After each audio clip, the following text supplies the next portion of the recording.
பகுஜன் சமாஜ் கட்சியோட மாநில தலைவர் அண்ணன் ஆம்ஸ்ட்ராங்கோட கொலை வழக்கில் திமுகவுக்கும் தமிழக அரசாங்கத்திற்கும் திமுக கூட்டணி கட்சி தலைவர்களுக்கும் சம்பந்தம் இருக்குன்னு எனக்கு சந்தேகமா இருக்குன்னு பகுஜன் சமாஜ் கட்சியோட தேசிய தலைவர் செல்வி மாயாவதி அவர்கள் அமித்ஷா அவர்களுக்கு கடிதம் எழுதியிருக்காங்க. அதாவது உள்துறை அமைச்சர் அமித்ஷா அவர்களுக்கு கடிதம் எழுதியிருக்காங்க.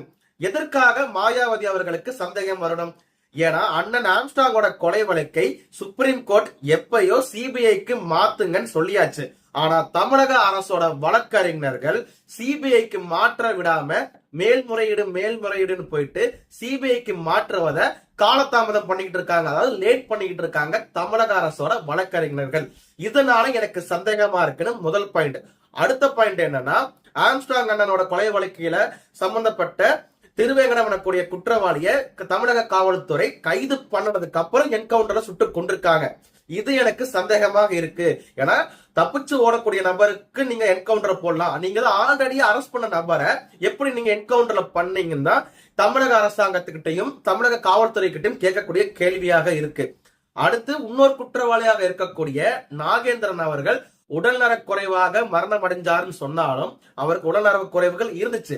ஆனா அவங்க ஃபேமிலி மெம்பர்ஸ்ல என்ன கேட்டாங்க, நாங்க இந்த மாதிரியான தனியார் ஹாஸ்பிட்டல்ல போயிட்டு நாங்க ட்ரீட்மெண்ட் பாக்குறோம் கேட்கும் பொழுது தமிழக காவல்துறை அதுக்கு அனுமதி தரல. அதனாலையும் நாகேந்திரன் அவர்கள் உடல் நலம் குன்றி உயிரிழந்திருக்கலாம். இப்படிப்பட்ட சந்தேகங்கள் அண்ணன் ஆம்ஸ்ட்ராங்கோட கொலை வழக்கில் இருக்கு. நீங்க மத்ததை கூட விடுங்களேன், ஏன் இந்த திமுக அரசாங்கம் சிபிஐக்கு மாற்றுவதற்கு தயங்குகிறது? அப்ப சிபிஐக்கு மாற்ற தயங்குதுன்னா அப்ப திமுகக்கு இதுல கை இருக்கா, இல்லாட்டி கை கட்சியில இருக்கக்கூடிய ஸ்கிராப் திருடனுக்கு இதுல சம்பந்தம் இருக்கான்னு தானே எனக்கு சந்தேகமாக இருக்கும். கேள்வியெல்லாம் புரிஞ்சுக்கோங்க. அப்புறம் இன்னொரு கேள்வி என்ன கேட்கணும்னா, ஏன் தொல் திருமாவளவன் அவர்கள் திமுகவோட கூட்டணி கட்சியில் தான் இருக்காரு, அவரு இத பத்தி ஏன் பேச பண்ணிடுறாங்க? திமுக கூட்டணி கட்சி இருக்கக்கூடிய எந்த தலைவர்களும் அண்ணன் ஆம்ஸ்ட்ராங்கோட கொலை வழக்கு இப்ப வரைக்கும் பேசுறது கிடையாது.